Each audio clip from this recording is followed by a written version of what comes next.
Welcome back. So in the last video, we introduced acids and bases and saw why it's important to know how much the acid is going to be in acid form versus base form, and how pKa is a measure of that. So now we're going to try to figure out, well, what does determine whether a given molecule is going to be in the acid form or the base form. Because if pKa is asking, well, how much does this dissociate? We need to know what are the factors that would control that, whether it's dissociating or not. So essentially, we're trying to predict how much is it going to be in this form and how much is it going to be in this form. And really what we're trying to ask is, which state will have more total disorder? The particles and the energy being disordered, and by how much? Because whatever has more total disorder is what is going to happen. We know this from thermodynamics.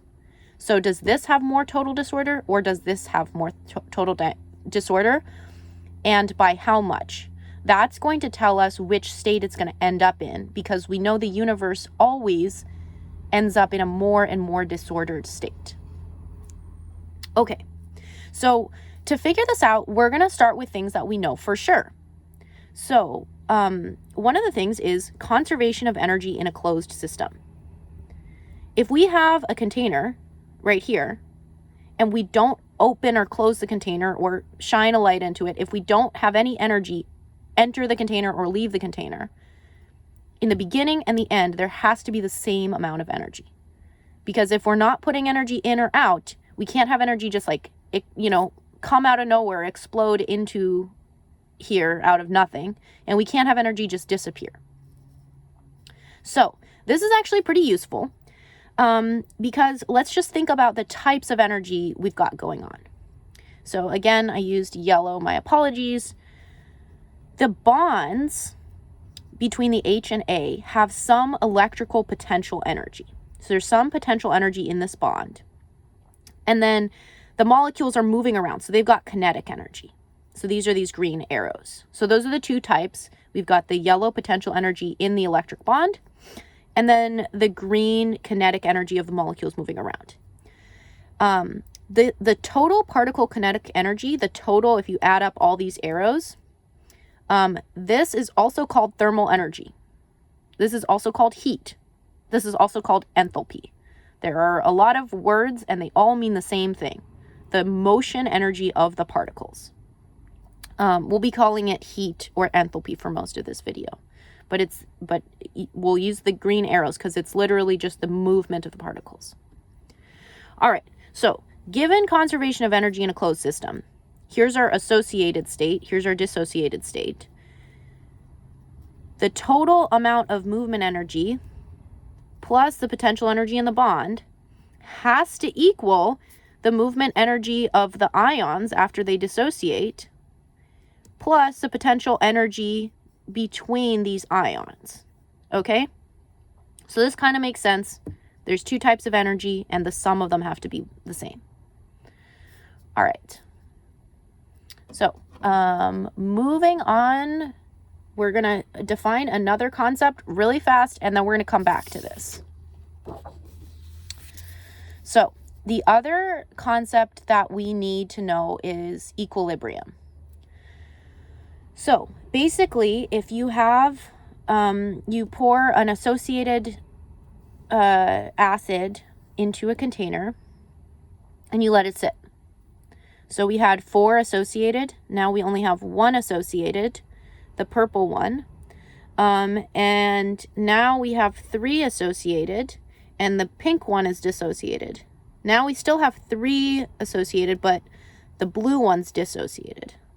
Now we still have 3 associated, but the purple one is the one that's dissociated. And now we still have 3 associated, but the pink one's the ones that dissociated. So you can see there's different ones that are dissociated at each of these stages. So we know that they're coming apart and coming back together.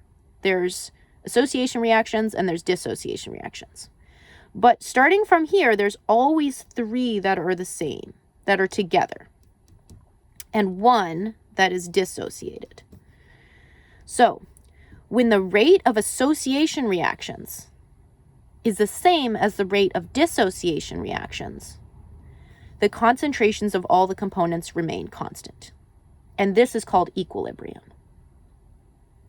So starting at here, we have reached equilibrium because the number of reactions where they come together is the same as the number of reactions where they come apart, which is why we have the same ratio, 3 associated to 1 dissociated this whole time. The concentration of the components are remaining constant because the rate of coming together is the same as the rate of coming apart.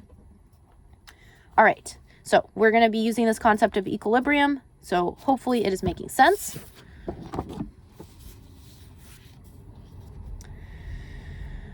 So, we're trying to figure out, as a reminder, whether a given acid is going to stay associated or dissociate. And we're figuring out from principles what we know for sure. We know conservation of energy, so we know the total energy before and after, kinetic and potential, is going to be the same as the sum of kinetic and potential after. Another thing that we know for sure that we can use to figure this out is that the total amount of entropy or disorder in a closed system increases with time. Okay. So, the ways that disorder could increase. We could have, the first way the disorder could increase would be there could be more particles. So, if you have these 3 molecules, the light pink, this top one, this middle one, and this bottom one. I don't know how to describe them elsewhere. And you just want to arrange them in this bottle. Which one is on top, which one is middle, which one is third. Here are 3 ways you could arrange them.